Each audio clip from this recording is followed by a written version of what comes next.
तो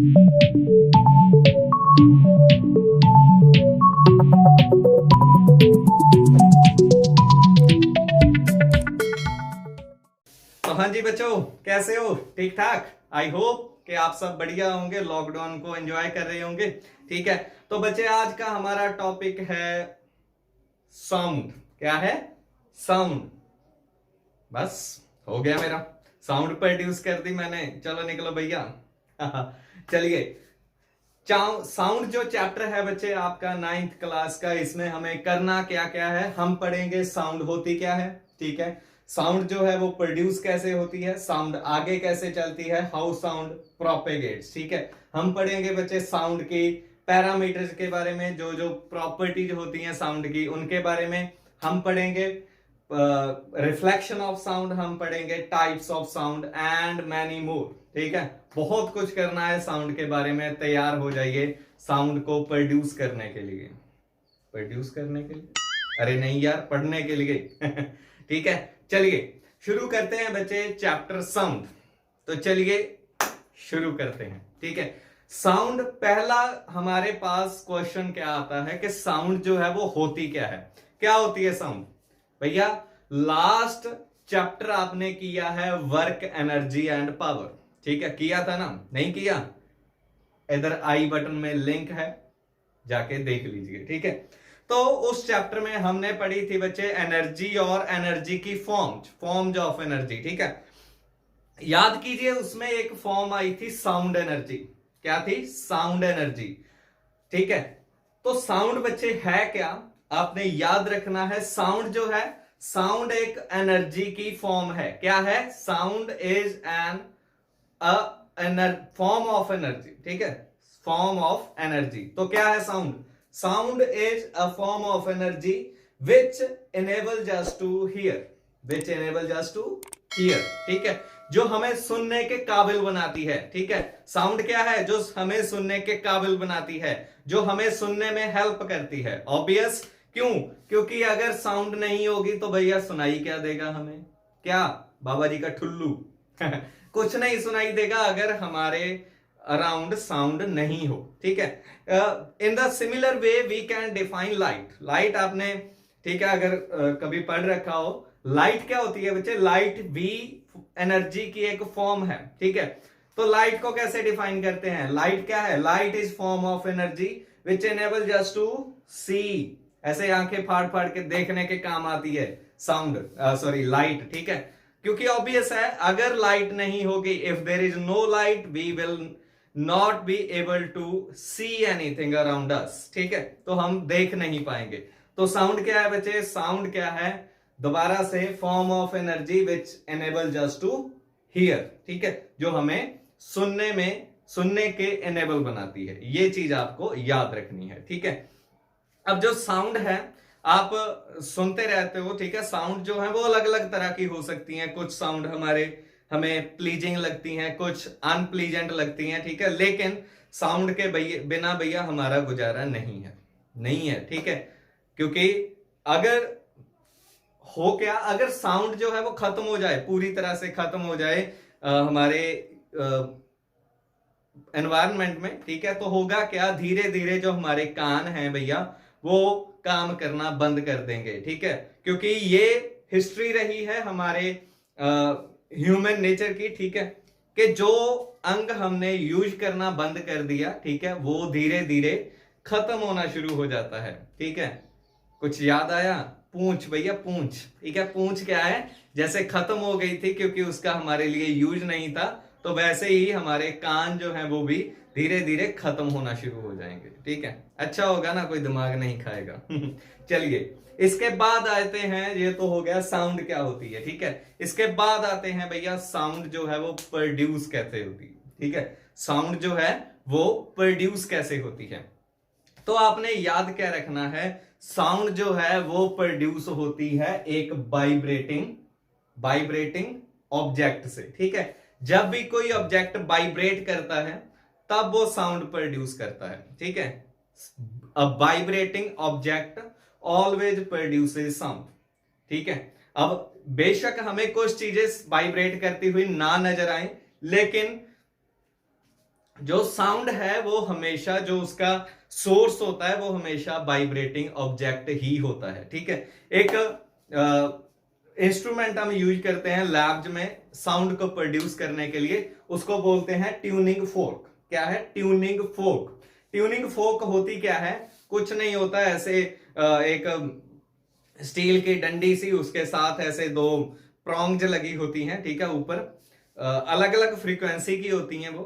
जब हम उस ट्यूनिंग फोर्क को किसी भी हार्ड ऑब्जेक्ट के साथ, ठीक है, हम हिट करते हैं तो वो वाइब्रेट करने शुरू कर देती हैं उसकी प्रॉन्ग्स, और वो साउंड प्रोड्यूस करती हैं, ठीक है। तो ट्यूनिंग फोर्क है कि एक्चुअल में एक इंस्ट्रूमेंट है which is used to produce sound in laboratories या लैब्स, ठीक है।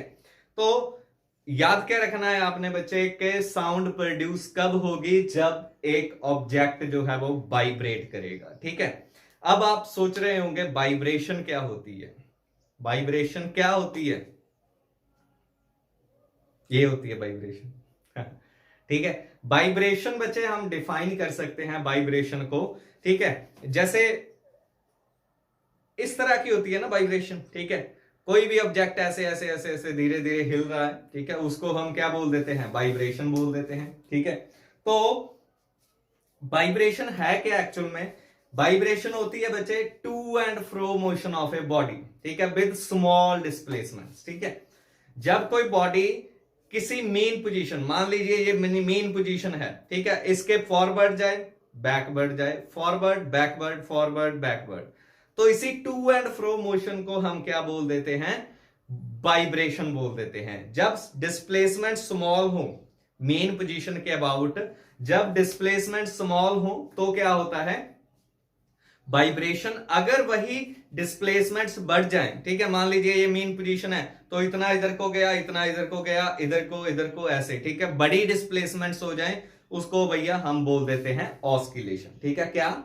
ऑस्किलेशन। ओके, तो देखिए अब आप सोच रहे होंगे कि अगर साउंड जो है वो एक वाइब्रेटिंग ऑब्जेक्ट से प्रोड्यूस होती है तो हम तो वाइब्रेट होते नहीं ऐसे बोलते हुए, तो कैसे कैसे?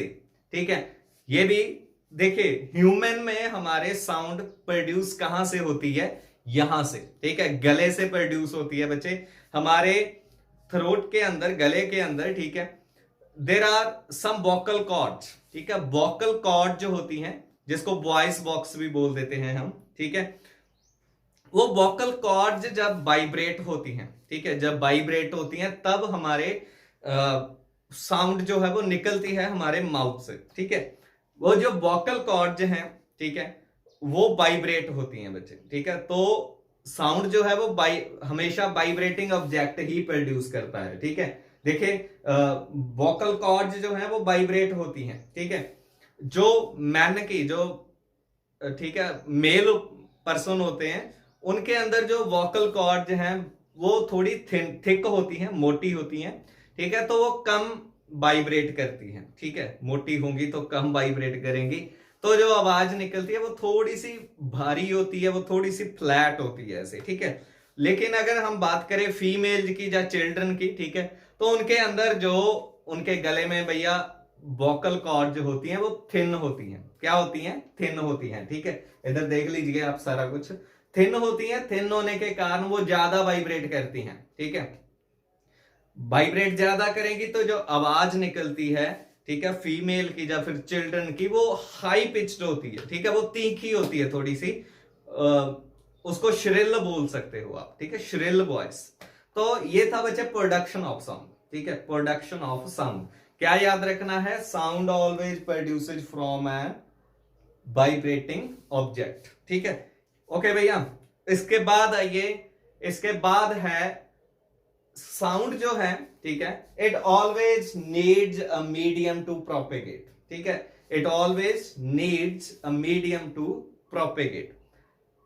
साउंड को हमेशा कोई ना कोई मीडियम चाहिए होता है आगे चलने के लिए। यहां पे है, यहां पे जाना है तो उसको कोई ना कोई मीडियम की जरूरत होगी, किसी ना किसी माध्यम की जरूरत होगी, ठीक है। अगर मीडियम नहीं है तो साउंड जो है वो प्रोड्यूस तो होगी लेकिन प्रोपेगेट नहीं कर सकती, आगे नहीं चल सकती, ठीक है। इसके लिए एक एक्सपेरिमेंट देखिए बच्चे, हमने क्या है, ग्लास जार लिया, उसके अंदर एक इलेक्ट्रॉनिक बेल लगाई, ठीक है, इलेक्ट्रिक बेल या इलेक्ट्रॉनिक बेल उसको बोल देते हैं, ठीक है। करंट पास किया, जब हम करंट पास करते हैं, ठीक है, तो बेल जो है वो बजना शुरू हो जाती है और हमें आवाज जो है वो सुनाई देती है, ठीक है। अब क्या किया, उसी ग्लास जार के साथ हमने एक वैक्यूम पंप को क्या है कनेक्ट कर दिया, ठीक है। वैक्यूम पंप क्या करेगा, उसमें से हवा निकालेगा, ठीक है, उसमें से हवा निकाल देगा। जब हम वैक्यूम पंप को ऑन करते हैं तो जो उसके अंदर एयर थी जग के अंदर, ठीक है, वो बाहर निकलना शुरू हो जाएगी, ठीक है। बाहर निकल जैसे जैसे बाहर निकलती जाएगी तो हम ऑब्जर्व क्या करते हैं कि जो साउंड पहले हमें सुनाई दे रही थी अब वो फेंट होना शुरू हो गई है, अब वो हमें कम सुनाई देगी, ठीक है। और अगर एयर उसमें से पूरी की पूरी निकल गई तो क्या होगा, क्या होगा, तो भैया हमें बिल्कुल आवाज जो है वो सुनाई नहीं देती, जबकि सेम करंट पहले भी पास हो रहा था, अब भी पास हो रहा है, साउंड प्रोड्यूस हो रही है लेकिन वो आगे नहीं चल रही, और जब तक वो आगे नहीं चलेगी तो हमें कुछ भी सुनाई नहीं देगा, ठीक है। तो आपने याद क्या रखना है कि sound can never propagate through vacuum, ठीक है, वैक्यूम या फ्री स्पेस। तो साउंड को बचे हमेशा किसी ना किसी मीडियम की जरूरत होती है, अगर मीडियम नहीं होगा तो साउंड जो है वो आगे प्रोपेगेट जो है वो नहीं कर पाएगी, ठीक है, याद रखिए इस चीज को। ओके, इसके बाद बहुत बोल लिया यार, अरे पानी देना भैया, पानी पी लूं, चलो पहले पढ़ा देते हैं, पानी बाद में पी लेंगे। चलिए, इसके बाद है प्रोपेगेशन ऑफ साउंड, ठीक है, साउंड जो है वो प्रोपेगेट कैसे करती है, आगे कैसे चलती है।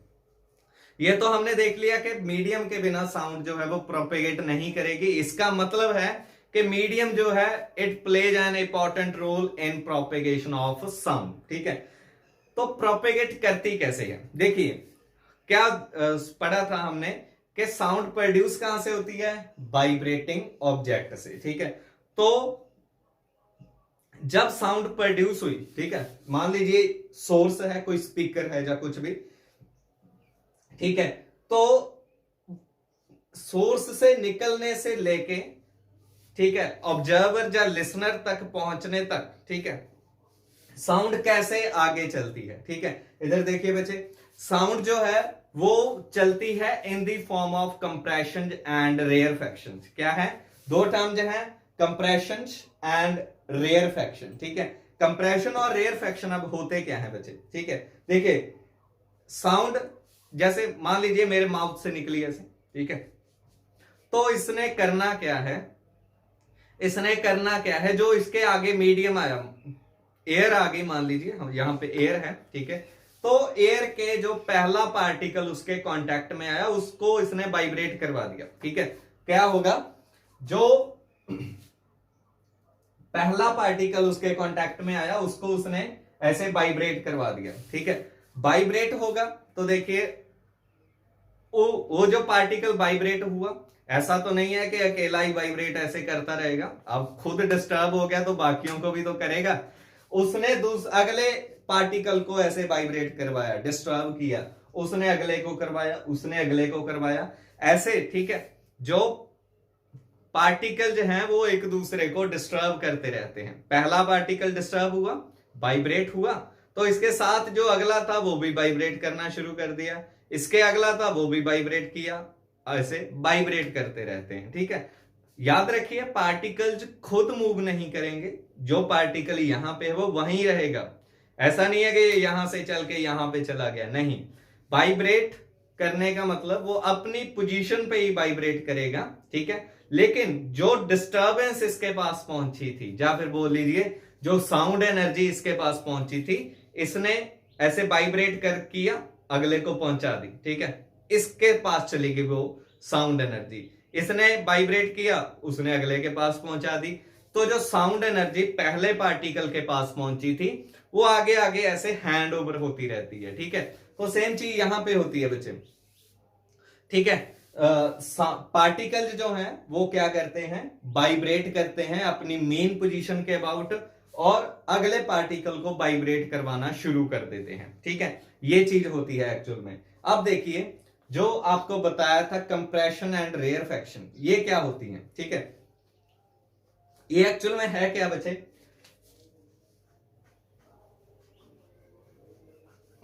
देखिए कंप्रेशन क्या है, देखिए जब वाइब्रेशन क्या थी, फॉरवर्ड बैकवर्ड फॉरवर्ड बैकवर्ड। अब दो चीजें हो रही हैं, एक बारी पार्टिकल आगे जा रहा है फॉरवर्ड, और एक बारी जा रहा है वो पीछे को, ठीक है। जब पार्टिकल फॉरवर्ड जाएगा तो अपने आगे वाली जो मान लीजिए एयर है उसको वो कंप्रेस कर देगा, ऐसे क्या करेगा, कंप्रेस कर देगा, ठीक है। कंप्रेस होने से क्या होगा, वहां पे प्रेशर इंक्रीज हो जाता है बच्चे। कंप्रेस होगी एयर तो प्रेशर इंक्रीज हो जाएगा, सिमिलरली डेंसिटी भी इंक्रीज हो जाती है, ठीक है। पहले इतने जगह में थे पार्टिकल्स, अब ये वाला जो पार्टिकल है वो कंप्रेस हुआ तो वही पार्टिकल जब इतने वॉल्यूम में आएंगे, ठीक है, तो डेंसिटी भी इंक्रीज हो गई। यही जो रीजन बनता है, ठीक है, रीजन जो बनता है high pressure and lower density का बच्चे, इसी high pressure and high density का, उसको हम बोल देते हैं कंप्रेशन। कब बनेगा, जब पार्टिकल आगे को जा रहा है, ठीक है। और दूसरी एक और चीज तो हो रही है, वो पीछे को भी जाता है पार्टिकल, वाइब्रेशन करते वक्त आगे को भी जाएगा और पीछे को भी जाएगा। जब आगे को गया तो कंप्रेशन बना, लेकिन जब पीछे को जाएगा अब क्या होगा, अब वो अपने आगे वाले मीडियम को रिलैक्स कर रहा है, ठीक है। पहले कंप्रेस कर दिया था, अब रिलैक्स करेगा, ठीक है। तो क्या होगा, पहले प्रेशर इंक्रीज हुआ था अब डिक्रीज हो जाएगा, पहले डेंसिटी भी इंक्रीज हुई थी अब डेंसिटी भी डिक्रीज हो जाएगी। तो जो रीजन बनेगा हमारे पास, region with lower pressure and lower density, that will be called rarefaction. क्या होगा, रेयरफैक्शन, ठीक है। याद रखिए इस चीज को बच्चे। तो बारी बारी, क्योंकि पार्टिकल जो है वो बार बार वाइब्रेट करते रहते हैं, तो होगा क्या, बार बार एक बारी कंप्रेशन बनेगा, फिर रेयरफैक्शन, फिर कंप्रेशन, रेयरफैक्शन, कंप्रेशन, रेयरफैक्शन, ठीक है, ये चीज होगी। तो साउंड जो है बच्चे वो चलती है in the form of compression and rarefaction, समझे। कंप्रेशन एंड रेयरफैक्शन की फॉर्म में जो है वो साउंड जो है वो चलती है, ठीक है। ये तो हो गया बच्चे प्रोपेगेशन ऑफ साउंड के बारे में, ठीक है, याद रखिए इस चीज को, in the form of compression and rarefaction. इसके बाद आते हैं हम लॉन्गिट्यूडनल और ट्रांसवर्स वेव्स के ऊपर, ठीक है, लॉन्गिट्यूडनल एंड ट्रांसवर्स वेव्स। अब ये जो लॉन्गिट्यूडनल और ट्रांसवर्स वेव्स हैं, ये होती क्या है बच्चे, these are types of waves basically, ठीक है। जो साउंड है वो एक वेव होती है, वेव की फॉर्म में चलती है, ठीक है। तो जो साउंड है यहाँ पे लॉन्गिट्यूडनल वेव होती है, इसीलिए हम यहाँ पे पढ़ रहे हैं लॉन्गिट्यूडनल एंड ट्रांसवर्स वेव्स, ठीक है। तो लॉन्गिट्यूडनल पहले, ठीक है, सबसे पहले लॉन्गिट्यूडनल वेव जो है वो होती क्या है, देखिए लॉन्गिट्यूडनल वेव वो होती है बच्चे, वर्ड लॉन्गिट्यूड का मीनिंग होता है अलोंग द लेंथ, ठीक है, अलोंग द लेंथ। अब क्योंकि पार्टिकल्स वाइब्रेट करते हैं, हम अभी पढ़ के आए हैं कि जो मीडियम के पार्टिकल्स हैं वो वाइब्रेट करते हैं, ठीक है। तो अगर मीडियम के पार्टिकल्स वाइब्रेट करें along the length, along the propagation of wave, ठीक है, समझे बच्चे। इफ कैसे डिफाइन कैसे करते हैं, देखिए the wave is said to be longitudinal, ठीक है, if the particles of medium vibrate along the direction of propagation of wave, ठीक है। इधर को वेव प्रोपेगेट कर रही है तो पार्टिकल्स भी इधर को ही वाइब्रेट करेंगे ऐसे, ठीक है। ये डायरेक्शन हो गई, देखिए ये डायरेक्शन हो गई, तो इधर को ही पार्टिकल्स जो है वो ऐसे ऐसे वाइब्रेट करेंगे, ठीक है। ये हो गया बच्चे लॉन्गिट्यूडनल वेव, ओके। अब जो साउंड है ये क्या है, एक लॉन्गिट्यूडनल वेव होती है, आप इस चीज को याद रखना है, ठीक है। साउंड क्या है, एक लॉन्गिट्यूडनल वेव है, और जो लॉन्गिट्यूडनल वेव जो होती हैं बच्चे वो आगे प्रोपेगेट करती हैं in the form of compression and rarefaction, ठीक है। किसकी फॉर्म में, कंप्रेशन एंड रेयरफैक्शन की फॉर्म में, ठीक है, इस चीज को याद रखिए, ओके। इसके बाद देखिए इसके बाद क्या है, इसके बाद हम आते हैं ट्रांसवर्स वेव्स के ऊपर। ट्रांसवर्स का मीनिंग होता है परपेंडिकुलर, ट्रांसवर्स का क्या मीनिंग है, परपेंडिकुलर होना, ठीक है। तो ट्रांसवर्स का मीनिंग होता है परपेंडिकुलर होना। अब किसी वेव को ट्रांसवर्स कब बोलेंगे? A wave is said to be transverse wave, ठीक है, if the particles of medium propagate perpendicular to the direction of propagation of wave. ठीक है, वेव इधर को चल रही है ऐसे, तो जो पार्टिकल है वो इसके परपेंडिकुलर वाइब्रेट करेंगे ऐसे। ठीक है, पहले क्या था, वो along the length, along the direction of propagation, ठीक है, वाइब्रेट कर रहे थे। अब वो वाइब्रेट कर रहे हैं in a direction perpendicular to the direction of propagation of wave. ठीक है, तो जो ट्रांसवर्स वेव है बच्चे, इसकी एग्जांपल आप ले सकते हो जो लाइट होती है। ठीक है, साउंड लॉन्गिट्यूडनल है और लाइट क्या है, ट्रांसवर्स वेव है। ठीक है, लॉन्गिट्यूडनल वेव मूव करती है in the form of rarefaction and compression, वहीं जो ट्रांसवर्स वेव है बच्चे वो आगे मूव करती हैं in the form of crest and trough. ठीक है, क्रेस्ट एंड ट्रफ। क्रेस्ट क्या होती है, मेन पोजीशन के जो ऊपर वाला पार्ट है, ठीक है, वो क्या है, मेन पोजीशन के ऊपर वाला पार्ट क्या है, क्रेस्ट, और जो मेन पोजीशन के नीचे वाला पार्ट है बच्चे वो है हमारे पास रेयरफैक्शन। ठीक है, क्या है, रेयरफैक्शन है। ओके, चलिए इसके बाद ये तो थी बच्चे लॉन्गिट्यूडनल और ट्रांसवर्स वेव्स। इसके बाद आते हैं हम पैरामीटर्स या फिर कैरेक्टरिस्टिक्स ऑफ साउंड। ठीक है, टर्म्स रिलेटेड टू साउंड। तो 3-4 चीजें हैं जो हमें यहां पे डिस्कस करनी है। ठीक है, साउंड के रिलेटेड 3 जो मेन 3 या 4 हैं, ठीक है, पैरामीटर्स साउंड के। ठीक है, वो हम एक एक करके डिस्कस करेंगे। कौन कौन से हैं? पहला है बच्चे एम्पलीट्यूड, ठीक है, दूसरा है फ्रीक्वेंसी, तीसरा है टाइम पीरियड, और फोर्थ है हमारे पास वेवलेंथ। ठीक है, 4 हैं, एम्पलीट्यूड, फ्रीक्वेंसी, टाइम पीरियड और वेवलेंथ। ठीक है, ये 4 पैरामीटर जो हैं वो मिलके साउंड को डिफाइन करते हैं बच्चे। तो पहले पे आइए एम्पलीट्यूड। ठीक है, इसके इन सभी को मैं आपको समझाऊंगा in the form of crest and trough. ठीक है, तो देखिए इससे पहले, ठीक है, मैं आपको इतना बता दूं कि जो लॉन्गिट्यूडनल वेव में बच्चे कंप्रेशन होता है वही ट्रांसवर्स में क्रेस्ट बन जाता है। ठीक है, जो हमारे पास लॉन्गिट्यूडनल में कंप्रेशन है वही ट्रांसवर्स में क्रेस्ट बन जाएगा, और जो लॉन्गिट्यूडनल में रेयरफैक्शन है वही हमारे पास ट्रांसवर्स में क्या बन जाएगी, ट्रफ बन जाएगी। ठीक है, तो दोनों को आप एनालॉजियस मान के चलिए। ठीक है, तो पहला बच्चे हमारे पास पैरामीटर है एम्पलीट्यूड। एम्पलीट्यूड क्या होता है, देखिए एम्पलीट्यूड है क्या। ठीक है, एम्पलीट्यूड क्या है, ये होती है बच्चे मैक्सिमम डिस्प्लेसमेंट, ठीक है, on the either side of main position. ठीक है, ये मेन पोजीशन है। अब पार्टिकल फॉरवर्ड भी मूव करेगा, बैकवर्ड भी मूव करेगा, तो अपनी मेन पोजीशन से उसकी मैक्सिमम डिस्प्लेसमेंट क्या हो गई, ठीक है, उसी को हम बोल देते हैं एम्पलीट्यूड। ये जो डिस्प्लेसमेंट होगी इसकी, चाहे इधर से ले लो चाहे इधर से ले लो, ठीक है, कोई भी। तो ये लॉन्गिट्यूडनल के लिए हो गया। अगर ट्रांसवर्स की बात करें तो इसको हम हाइट बोल देते हैं। ठीक है, क्योंकि वहां पे पार्टिकल ने मूव करना है perpendicular to the direction of propagation. ठीक है, तो यहां पे हाइट आ जाएगी। ठीक है, height, maximum height above the main position और बिलो द मेन पोजीशन। ठीक है, ये हो गया एम्पलीट्यूड। इसको ए से डिनोट किया जाता है भैया। ठीक है, और इसकी जो यूनिट है एसआई यूनिट वो होती है हमारे पास मीटर। ठीक है, क्योंकि डिस्प्लेसमेंट है, डिस्प्लेसमेंट की एसआई यूनिट क्या होती है, मीटर होती है। ठीक है, चलिए इसके बाद सेकेंड टर्म है भैया हमारे पास वेवलेंथ। क्या है, वेवलेंथ। ठीक है, वेवलेंथ क्या होती है, देखिए क्या क्या, लॉन्गिट्यूडनल में कंप्रेशन और रेयरफैक्शन है, ट्रांसवर्स में क्रेस्ट और ट्रफ है। ठीक है, तो 2 कंप्रेशन, 2 सक्सेसिव कंप्रेशन और रेयरफैक्शन, या फिर आप बोल सकते हो 2 सक्सेसिव क्रेस्ट और 2 सक्सेसिव ट्रफ्स। ठीक है, इन दोनों के बीच जो डिस्टेंस है उसको हम वेवलेंथ बोल देते हैं। ठीक है, समझे, the distance between 2 successive compression और 2 सक्सेसिव रेयरफैक्शन, या फिर distance between two successive crest या फिर टू सक्सेसिव ट्रप्स, ठीक है, वो क्या हो गया हमारे पास वेवलेंथ।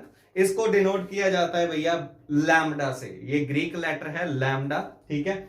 और इसकी जो एसआई यूनिट है वो भी मीटर होगी, क्योंकि ये भी एक तरह का डिस्टेंस है। लेकिन प्रैक्टिकली जो वेवलेंथ है बच्चे, उसको हम मेजर करते हैं in the form of angstrom, ठीक है, in terms of angstrom. Angstrom क्या है, ऐसे ए के ऊपर 0 सी पड़ती है, ठीक है, किसके इक्वल होता है, ये इक्वल होता है 10⁻⁻10 मीटर के इक्वल, ठीक है, याद रखिए इस चीज को। चलिए थर्ड, अब देखिए थर्ड जो हमारे पास भैया पैरामीटर है वो है फ्रीक्वेंसी, ठीक है। फ्रीक्वेंसी जैसे हम बोलते हैं कि कितना फ्रीक्वेंट, ठीक है, मतलब कितना तेज, एक तरह से तेज बोल सकते हैं, ठीक है।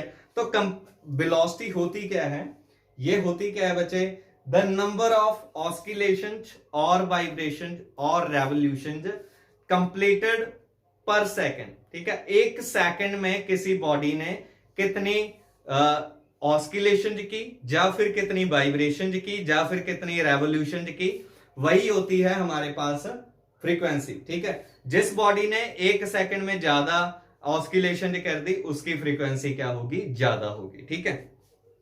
तो ये थी फ्रीक्वेंसी, ठीक है, क्या है फ्रीक्वेंसी, कितना का फ्रीक्वेंट है, ओके। अब इसको डिनोट करते हैं हम ग्रीक लेटर न्यू से, ठीक है, क्या है न्यू, ऐसे वी को थोड़ा सा ऐसे मोड़ देना है आपको ऊपर से, ठीक है, वो बन जाएगा न्यू। अब इसकी जो एसआई यूनिट है भैया वो होती है हर्ट्स, क्या है, हर्ट नहीं हर्ट्स, ठीक है, HERTG, ठीक है। ये साइंटिस्ट थे हर्ट्स, पूरा नाम क्या था मैं देख के आता हूं,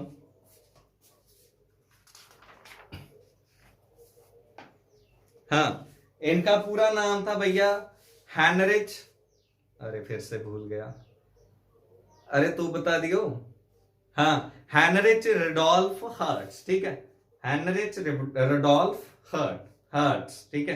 तो इन्होंने फ्रीक्वेंसी के बारे में, ठीक है, काफी सारा मतलब बोल लीजिए स्टडी की थी, तो इसी के कारण इनके नेम के आफ्टर फ्रीक्वेंसी की यूनिट हर्ट्स रखी गई है, ठीक है। अब 1 हर्ट्स क्या होती है, 1 हर्ट्स देखिए, इससे पहले टाइम पीरियड पढ़ लें फिर 1 हर्ट्स पे भी आ जाएंगे, ठीक है। तो टाइम पीरियड क्या है, ये हम है हमारे पास अपनी लास्ट टर्म, 4th टर्म क्या है, टाइम पीरियड, ठीक है। टाइम पीरियड क्या होता है, अब देखिए टाइम पीरियड क्या है भैया, किसी बॉडी को कितना टाइम लगा अपनी एक ऑस्किलेशन करने में, या फिर वाइब्रेशन करने में, या फिर रेवोल्यूशन कंप्लीट करने में, एक, ठीक है, एक ऑस्किलेशन या फिर एक वाइब्रेशन या फिर एक रेवोल्यूशन कंप्लीट करने में किसी बॉडी को कितना टाइम लगा, उसी को बोलते हैं हम उसका टाइम पीरियड, ठीक है। इसको डिनोट किया जाता है कैपिटल टी से, कैसे डिफाइन करेंगे, the time taken by body to complete 1 oscillation और वाइब्रेशन और क्या रेवोल्यूशन, ठीक है, कैपिटल टी से डिनोट करते हैं। अब टाइम है तो एसआई यूनिट क्या बन जाएगी, सेकंड बन जाएगी, ठीक है, क्या है सेकंड, ओके। अब now we are in a situation to derive some relation, ठीक है। पहले हम रिलेशन डिराइव करेंगे बच्चे फ्रीक्वेंसी और टाइम पीरियड में, ठीक है। अब फ्रीक्वेंसी क्या होती है, देखिए फ्रीक्वेंसी होती है number of oscillation per unit time, ठीक है। अब देखिए अगर हम इस टाइम को जो डिनोमिनेटर में है, टाइम को अगर हम कैपिटल टी ले लें, कैपिटल टी क्या होता है, टाइम पीरियड। टाइम पीरियड में कितनी ऑस्किलेशन कंप्लीट होती हैं, 1, तो नीचे आ जाएगा टी, ऊपर आ गया 1, इधर है न्यू, तो न्यू इज इक्वल टू क्या आ गया, 1/t आ गया, ठीक है, क्या आ गया 1/t। तो ये है relation between frequency and time period, nu is equal to 1/t। तो अब यहां से हम 1 हर्ट्स को भी डिफाइन कर सकते हैं। 1 हर्ट्स किसके इक्वल आएगा, 1/t है तो 1/सेकंड आ जाएगा। 1 हर्ट्स किसके इक्वल आ गया, 1 पर सेकंड, ठीक है, ये आ गया हमारे पास 1 हर्ट्स। इसके बाद next is relation between speed, wavelength and frequency of sound, ठीक है, speed, wavelength and frequency of sound, okay. यहाँ पे डेरिवेशन है, मैं बोलूंगा नहीं भैया कुछ भी, ठीक है, आप देख लीजिए कृपया, ठीक है। तो ये है बच्चे डेरिवेशन हमारे इन तीनों क्वांटिटीज के बीच, ठीक है। देख लीजिए क्या आया, क्या आ गया हमारे पास, v is equal to nu into lambda, ठीक है। क्या आया, v is equal to nu into lambda, velocity just speed is equal to frequency into wavelength, ठीक है। ये होता है हमारे पास relation between speed, frequency and wavelength, ठीक है। तो ये थी बच्चे टर्म्स रिलेटेड टू साउंड, ठीक है, ठीक है। तो इसके बाद कुछ डायग्राम से आपको इन जो हमने टर्म्स पढ़ी हैं बच्चे वो आपको बिल्कुल क्लियर हो जाएंगे। देखिए यहाँ पे दो वेव्स आपके पास हैं, ठीक है। अब इन दोनों में मेरे को आप बताइए कि एम्पलीट्यूड जो है वो किसका ज्यादा है, किसका एम्पलीट्यूड ज्यादा है। ए और बी दो वेव्स हैं, ठीक है, किसका एम्पलीट्यूड ज्यादा है बच्चे, ऑब्वियस जिसमें हाइट ज्यादा होगी मेन पोजीशन से उसका जो अपना एम्पलीट्यूड होगा वो ज्यादा होगा, ठीक है। तो वेव ए जो है इसका एम्पलीट्यूड ज्यादा हो गया। इसके बाद दो और वेव जो हैं, अब बताइए कि दोनों में से फ्रीक्वेंसी किसकी ज्यादा है, क्या फ्रीक्वेंसी एक सेकंड में, ठीक है, या फिर एक गिवन टाइम में कौन सी वेव में जो पार्टिकल है वो ज्यादा बार ऑस्किलेट कर रहे हैं वहां पे फ्रीक्वेंसी ज्यादा होगी। तो वेव बी जो है, ठीक है, इसकी फ्रीक्वेंसी बच्चे ज्यादा है, ठीक है। ऐसे ही आप वेवलेंथ के लिए भी ऐसे ही, ठीक है, वेव्स के विद रिस्पेक्ट टू आप बता सकते हो कि किसकी वेवलेंथ ज्यादा है किसकी कम है, ठीक है। इसके बाद आते हैं हम कैरेक्टरिस्टिक्स ऑफ साउंड के ऊपर। क्या है, कैरेक्टरिस्टिक्स ऑफ साउंड, ठीक है। किसी भी साउंड, ये तो टर्म्स थी जो साउंड को डिफाइन करती हैं, ठीक है। अब हमें पढ़नी है प्रॉपर्टीज ऑफ साउंड। किसी साउंड की प्रॉपर्टीज क्या क्या होती हैं बच्चे, तीन है। तीन कौन कौन सी हैं देखिए, पिच, लाउडनेस एंड क्वालिटी, ठीक है, तीन चीजें हैं, पिच, लाउडनेस एंड क्वालिटी। तो पहले आते हैं पिच के ऊपर। पिच वो खेलने वाली पिच नहीं है, ज्यादा खुश मत हुई है, ठीक है। तो पिच क्या है बच्चे, पिच किसी भी साउंड की वो प्रॉपर्टी है, ठीक है, वो कैरेक्टरिस्टिक है जिससे हम ये बता सकें कि कौन सी वॉइस जो है वो श्रिल है या फिर कौन सी ग्रेव है, ठीक है। कौन सी वॉइस श्रिल और कौन सी ग्रेव है, ठीक है। अब श्रिल वॉइस थोड़ी तीखी जो होती है, ठीक है, जैसे फीमेल की जब बच्चों की होती है। ग्रेव वॉइस हम उसको बोलते हैं जो हमारे मेनली, ठीक है, अपने मेल्स की होती है, ठीक है। तो वो प्रॉपर्टी ऑफ साउंड, ठीक है, with which we can distinguish, ठीक है, between two sound whether one is shrill और वन इज ग्रेव, ठीक है। उनकी लाउडनेस चाहे इक्वल हो, चाहे वो एक जैसी ऊंची हो, लेकिन स्टिल अगर हम उनमें डिस्टिंग्विश कर सके तो हम कर सकते हैं बच्चे उसकी पिच से, ठीक है, पिच से। जो वॉइस हमें तीखी ज्यादा लगे, ठीक है, थोड़ी सी ज्यादा तीखी हो उसकी पिच ज्यादा होती है। इसीलिए बोलते हैं कि जो लड़कियां वो बहुत कान खाती हैं, बच्चे बहुत ज्यादा कान खा जाते हैं, ठीक है। वो क्यों होता है, क्योंकि थोड़ी सी तीखी आवाज होने के कारण, ठीक है, हमारे कानों में, पेनफुल तो नहीं बोल सकते, लड़ाई हो जाएगी फिर, ठीक है, मतलब थोड़ी सी बस समझ जाइए बस, ठीक है। चलिए अब जो पिच है सिर्फ मेल और फीमेल के विद रिस्पेक्ट टू ना बताओ, ठीक है। जो इंस्ट्रूमेंट्स होते हैं जैसे तबला है, ठीक है, तबले की वॉइस जो होती है, साउंड होती है, वो ग्रेव होती है एक तरह से। और जो फ्लूट होती है, ठीक है, उसकी वॉइस जो होती है वो एक तरह से श्रिल होती है, ठीक है। तो पिच जो है ये बच्चे प्रॉपर्टी है हमारे पास फ्रीक्वेंसी की, ठीक है, ये डिपेंड करती है फ्रीक्वेंसी के ऊपर। Pitch is directly proportional to frequency, ठीक है, याद रखिए। जितनी फ्रीक्वेंसी ज्यादा होगी उतनी ही पिच ज्यादा होगी। जैसे आपको स्टार्टिंग में बताया था कि मेल के अंदर जो वोकल कॉर्ड जो होती है वो मोटी होती है, थोड़ी थिक होती है, ठीक है। थिक होने के कारण क्या होता है, वो कम वाइब्रेट करती हैं। कम वाइब्रेट करेंगी तो फ्रीक्वेंसी कम होगी और उनकी पिच भी कम हो जाती है, ठीक है। और जो फीमेल जो और चिल्ड्रन होते हैं उनके अंदर जो वोकल कॉर्ड जो होती हैं वो थोड़ी सी थिन होती हैं, ब्रीक होती हैं। ब्रीक होने के कारण ज्यादा बार वाइब्रेट करती हैं, ठीक है। ज्यादा वाइब्रेट करेंगी तो फ्रीक्वेंसी ज्यादा होगी और पिच भी ज्यादा होती है, ठीक है।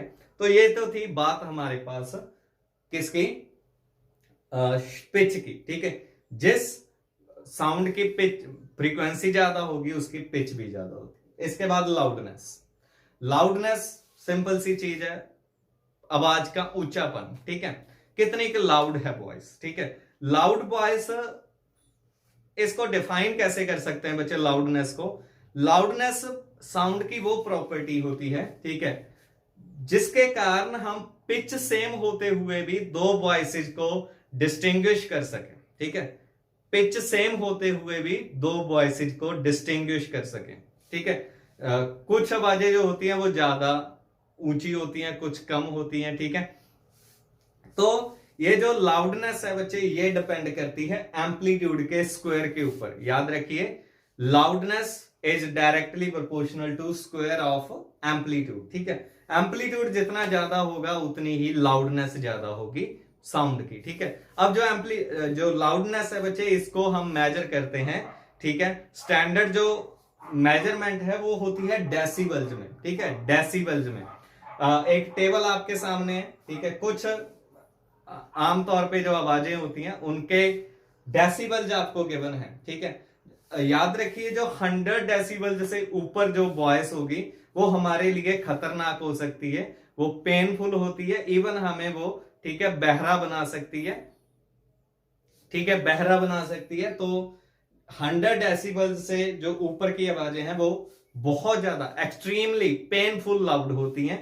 उससे कम वाली जो है 50 डेसिबल से नीचे वाली जो वॉइसेज हैं, ठीक है, वो हमारे लिए प्लीजेंट होती हैं, ठीक है। ओके, इसके बाद आते हैं लास्ट क्वालिटी पे। अब क्वालिटी तो भैया क्वालिटी होती है, ठीक है। इसको कैसे डिफाइन करें? डिफाइन कर सकते हैं दो वॉइसेस जिनकी पिच भी सेम है, लाउडनेस भी सेम है, अगर फिर भी हम उनमें डिस्टिंग्विश कर सकें, उनमें फर्क कर सके, तो वो हम कर सकते हैं बच्चे क्वालिटी के कारण, ठीक है। कुछ वॉइसेज जो होती हैं वो अच्छी क्वालिटी की होती हैं, कुछ बुरी क्वालिटी की होती हैं, ठीक है। अब ये पर्सन टू पर्सन वेरी करेगा, कुछ को कोई चीज अच्छी क्वालिटी की लग सकती है, किसको कोई साउंड अच्छी क्वालिटी की लग सकती है, ठीक है। तो डिफाइन कैसे करते हैं? Quality is the characteristic of sound with which we can distinguish between two sound even if they have same loudness and same pitch, ठीक है। अब देखिए, जैसे कई लोग होते हैं जिनको सूफियाना जो म्यूजिक है, ठीक है, जो सूफी म्यूजिक है, क्लासिकल म्यूजिक है, वो उनको सुकून देता है, तो वो उनके लिए हाई क्वालिटी का है। उनके लिए पॉप म्यूजिक जो है वो बहुत ज्यादा तड़क फड़क वाला, ठीक है, वो उनके लिए लो क्वालिटी का होगा। कुछ पर्सन को पॉप म्यूजिक अच्छा लग सकता है तो उसके लिए वो हाई क्वालिटी हो गया, ठीक है। और जो दूसरा है उसको वो बुरी क्वालिटी का लग सकता है, ठीक है। तो जैसे हॉर्न जो हो गए, ठीक है, अपने व्हीकल के हॉर्न हो गए, ऐसी कुछ वॉइसेज जो है वो सभी के लिए एक तरह से मान लीजिए डिस्टर्बिंग होती हैं, ठीक है। तो ऐसी डिस्टर्बिंग वॉइसेज को, डिस्टर्बिंग साउंड को हम नॉइस बोल देते हैं। क्या बोलते हैं? नॉइस, ठीक है। नॉइस को कैसे डिफाइन कर सकते हैं? The unwanted and unpleasant sound is called noise, ठीक है। जैसे आप लोग क्लास में बहुत करते हो, ठीक है, वो हमें बहुत लो क्वालिटी की लगती है भैया, ठीक है। तो ठीक है, नॉइस कम किया करो, ठीक है बच्चे। तो आज के लिए मेरा ख्याल बहुत हो गया ठीक है। इन टॉपिक्स को अच्छे से रिवाइज कीजिए। कोई भी अगर आपको प्रॉब्लम आती है तो नीचे कमेंट सेक्शन में बताइए आपको क्या प्रॉब्लम है, मैं डेफिनेटली आपको रिवर्ट बैक करूंगा ही करूंगा, ठीक है बच्चे। इसके बाद हम नेक्स्ट वीडियो में कंटिन्यू करेंगे, ठीक है बच्चे। Thank you, thanks for watching, stay safe, stay home.